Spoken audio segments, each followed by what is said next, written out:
এতটুক বয়সে কত কিছু দেখলাম। Hello everyone, welcome back to Maya's mini blogs. তোমরা সবাই কেমন আছেন? আমরা আলহামদুলিল্লাহ ভালো আছি। মেলাদিন থেকে মিনি ব্লগস দেওয়া হয় না, এডিটিং করা হয় না।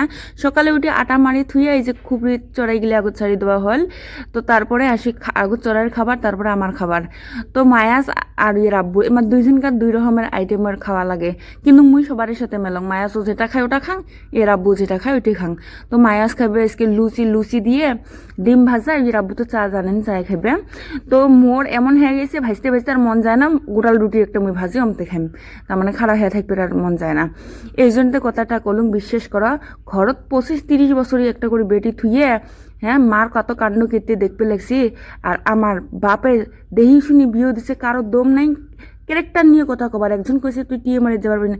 টিএমআর যে মোর ডাটা উঠকেস, টিএমআর ধারকান পুষ করি যে মোর ক্যারেক্টার, মুই মানুষটি কেমন, মুখ কতটা ভাল পায়। ভালো থাকবেন, সুস্থ থাকবেন, আর আমার জন্য দোয়া করবেন।